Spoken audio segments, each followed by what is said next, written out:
Hello. Got my daughter with me, one of them. I want to talk to you today about what happens when things don't quite go your way, and I've got a couple suggestions about how to get out of that spiral that could happen when we get bad news about our careers, about our art. Maybe it's directly about our talent, which we take as being directly towards us. Sometimes it can be, if we're not careful, we can let it get us into a downward spiral that leads to anxiety and depression, and misgivings about our own abilities as artists or people at the very worst. And none of those things are true, but sometimes the tiniest little thing can spur this downward trajectory, and we don't want that to happen. We want to constantly be moving forward and upward and happier and more confident and things like that. So the backing for this subject is because yesterday I received somewhat bad news. I mean, not a terrible, life-changing things, but again, if I were to take those too much to heart, I could let those become life-changing. So what happened was I just got notification that I was not accepted in two kind of big deal shows that I had entered. One of them was a national show for an organization that I'm part of. Actually, that right there, that painting is the one that I entered, and I thought at the time that I was kind of a shoe-in for it. I thought it was a sure deal, and didn't get in. I already spent the money to be part of the group, and this was their big show of the year. So that kind of got me down. And then in addition to that, there was a rather large outdoor show that I have never been a part of, but I've heard really good things about it, and I was really excited about being part of that. And didn't get accepted to that one either. And so there was definitely a part of the day when I was not feeling too sure of myself or my abilities. So this has happened plenty of times before, and there are always two things that get me out of this, get me out of a potential downward spiral. Okay, the first thing is simply to do something. I know that sounds simple, but let me give you the easiest example that I can think of. Okay, it's a little bit hard to do something as an artist when I don't feel like I'm an artist, or don't feel like I can do it justice, because I'm doubting my abilities for the moment. And so it's hard to take on, say, like a big canvas like this. I think, well, it's going to be a waste of an expensive canvas to even start any project, even if I was previously excited about it. So what can be done? Well, how about sketches? Okay, this one's just a ballpoint pen sketch, but I'm not even talking about something as detailed as that. I'm talking like these kind of things. Just like 1 or 2 minutes or maybe 5-minute things. Just for myself, for nobody, doesn't really matter. It's just for practice, just for loosening up, just for letting off steam, that kind of thing. They don't have to even be finished. They don't have to be good. And that's what we're trying to get over anyway, is just sort of the idea that maybe we're not so good. And just working through something, just doing these little sketches. This one's a couple hours. I was feeling good about it, so I went further. But those little quick sketches is what I'm talking about.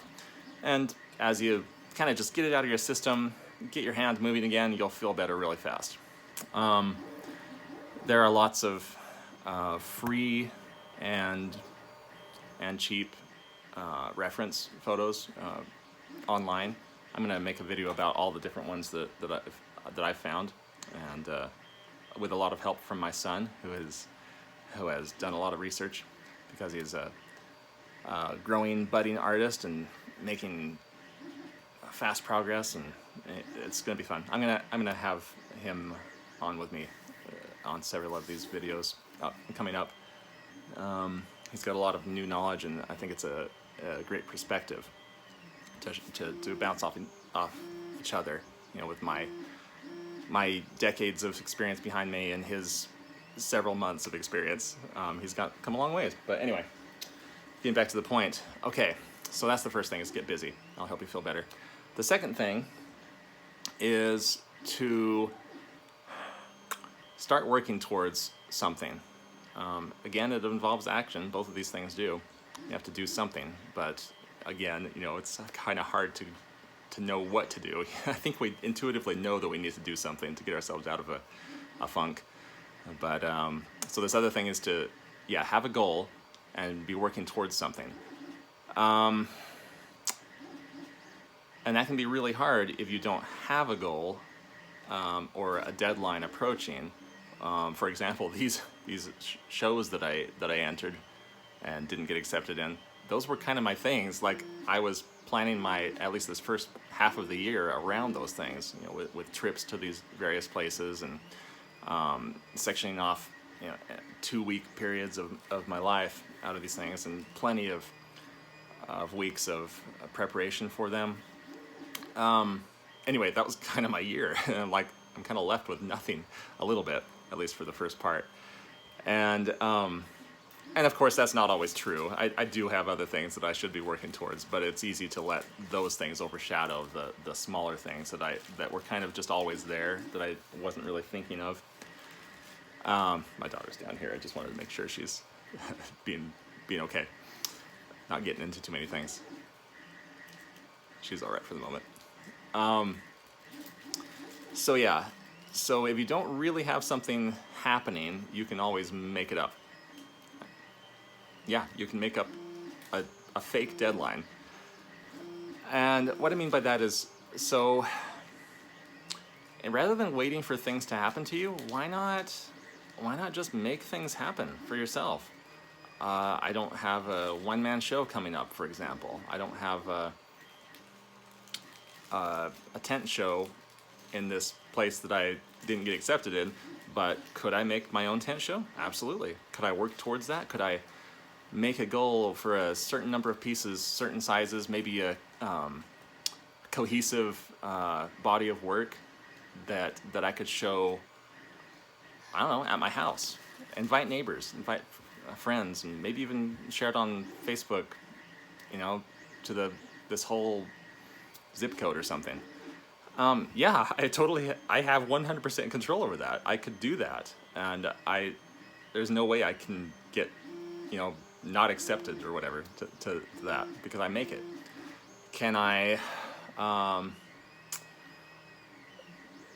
don't know, the home shows, I can show things to neighbors, I can make a goal around that. You know, a lot of my neighbors are farmers. They have cattle. Maybe I could go around and make tiny little paintings or drawings of cattle and send out an email to my neighbors.